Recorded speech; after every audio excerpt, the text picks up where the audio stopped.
샬롬 12월 28일 수요일 하나님 나라를 시작하는 말씀 묵상 시간입니다. 하나님께서 오늘 우리에게 주시는 말씀은 요한 2서 1장 1절에서 6절까지의 말씀인데요. 장년누리 사순의 정일도 장로님과 송정숙 권사님께서 말씀을 봉독해 주시겠습니다. 하나님의 말씀을 경청하십시오. 장로는 택하심을 입은 부녀와 그의 자녀에게 편지하노니 내가 참으로 사랑하는 자요 나뿐 아니라 진리를 아는 모든 자도 그리하는 것은 우리 안에 거하여 영원히 우리와 함께할 진리를 인함이로다. 은혜와 긍휼과 평강이 하나님 아버지와 아버지의 아들 예수 그리스도께로부터 진리와 사랑 가운데서 우리와 함께 있으리라.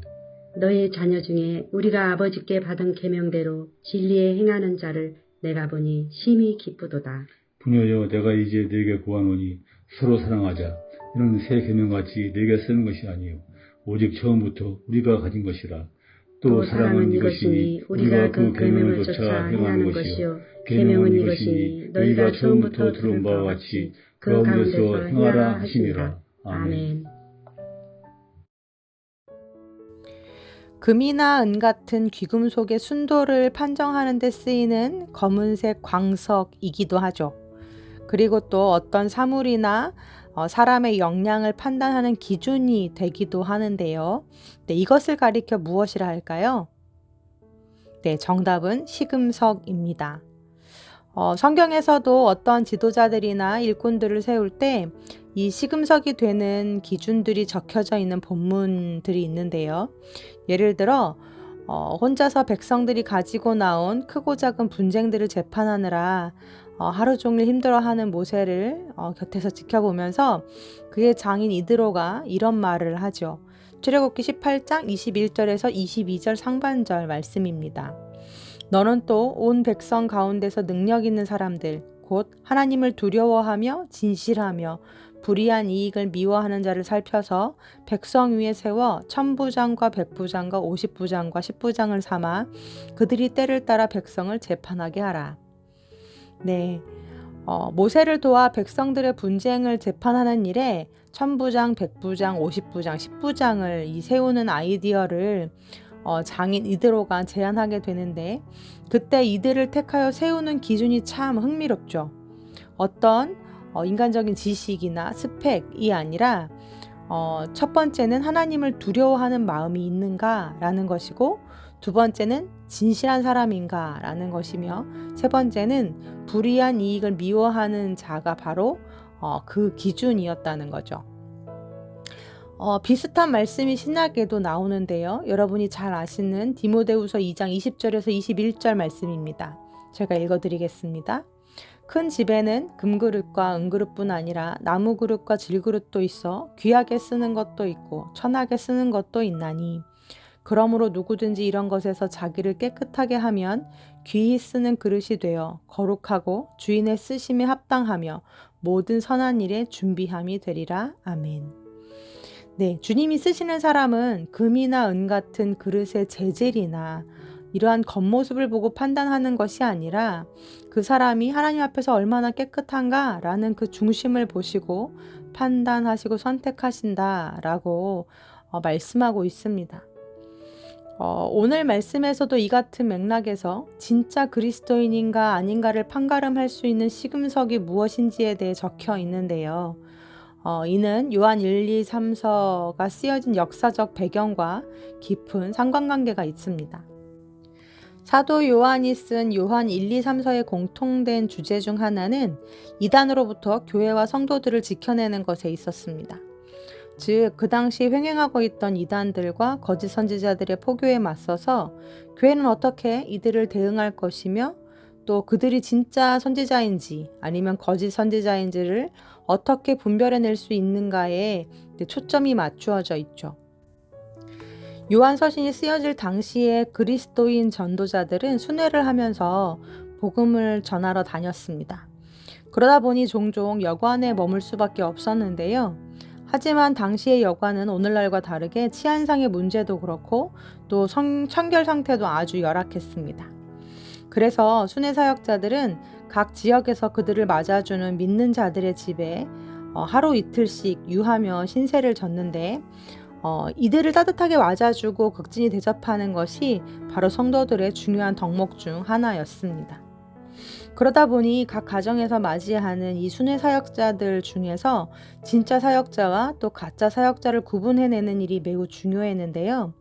요한 2서는 이단적 순회 사역자를 구별해내고 그들을 멀리할 것을 강조하는 반면 요한 3서는 순회 사역자들을 잘 영접하고 또 환영할 것을 당부하고 있습니다. 오늘 본문이 속해 있는 요한 2서에서는 그래서 진짜 사역자와 또 가짜 사역자를 구별해내는 두 가지 방법을 소개하고 있는데요. 첫 번째 기준은 그들의 메시지 속에 진리가 있는가라는 것이고, 두 번째 기준은 그들의 동기를 살펴보아 진정 순수한 복음을 전하고자 하는 헌신과 사랑이 있는가라는 것이었습니다. 예수님의 12 제자들의 가르침을 모아놓은 디다케라는 1세기 말 문서에 보면 진짜 사역자와 가짜 사역자를 구별하는 자세한 요령이 적혀져 있는데요. 예를 들어 이런 것입니다. 사도들은 필요하다면 하루 이틀을 그 집에 유할 수는 있으나 3일 이상 무전으로 장기 체류를 하고자 한다면 그건 가짜 사역자일 확률이 높습니다. 또 그들이 다른 지역으로 떠날 때 여행에 필요한 만큼 먹을 것을 받을 수는 있지만 그 외에 금전을 요구한다면 그 사람은 가짜 사역자입니다.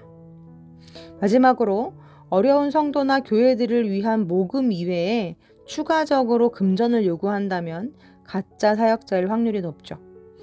이러한 내용들이 적혀져 있는데 이에 따라 사도 바울 역시도 천막을 만들면서 자비량 선교를 했던 사람이죠.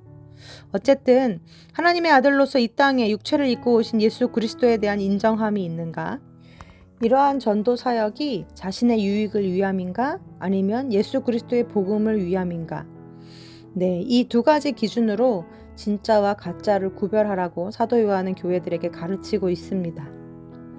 오늘 본문의 말씀도 이렇게 증언합니다. 진리이자 사랑이신 예수 그리스도를 그 마음 중심에 모신 자들은 그들의 삶과 관계 속에서 은혜와 자비와 평화가 흘러나오기 마련이고, 첫째도 둘째도 사랑하라고 하셨던 그분의 명령을 따라서 결국 하나님을 향한 사랑 그리고 이웃 사랑으로 나타날 수밖에 없다라고요.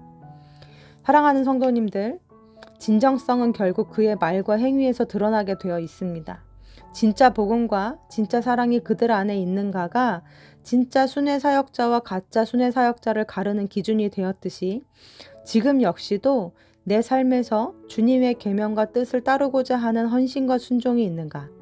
또 한편 내가 속한 공동체 안에서 내가 먼저 희생하고 섬기고자 하는 노력과 사랑의 애씀이 있는가가 어쩌면 진짜 그리스도인과 가짜 그리스도인을 판가름하는 시금석이 되지 않을까 싶습니다. 누가복음 6장 45절에서 47절 말씀에서 예수님이 우리에게 이렇게 말씀하십니다. 선한 사람은 마음에 쌓은 선에서 선을 내고 악한 자는 그 쌓은 악에서 악을 내나니 이는 마음에 가득한 것을 입으로 말함이라. 너희는 나를 불러 주여 주여 하면서도 어찌하여 내가 말하는 것을 행하지 아니하느냐.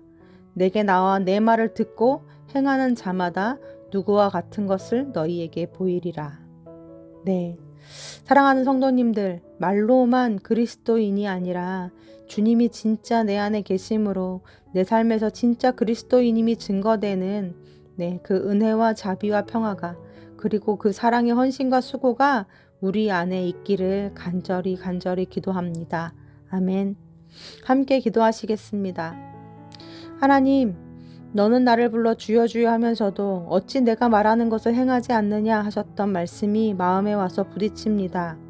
말로만 그리스도인이 아니라 그분의 뜻을 따름으로 십자가의 희생과 사랑으로 진짜 그리스도인 되는 우리 높은 두 우신교회 성도들 다 되게 하여 주옵소서. 예수님의 이름으로 기도합니다. 아멘. 말씀을 마쳤습니다. 한 해가 지나고 새해가 다가오는데요. 진짜 그리스도인이 되기 위해 그렇다면 나는 가장 먼저 무엇을 해야 할까요? 오늘은 하나씩만 그것을 생각해보고 결단해 보면 좋겠습니다. 주님, 제가 어떤 순종을 주님께 보여드려야 할까요? 이 시간 잠잠히 주님께 묻는 시간 가졌으면 좋겠습니다. 함께 기도하시겠습니다.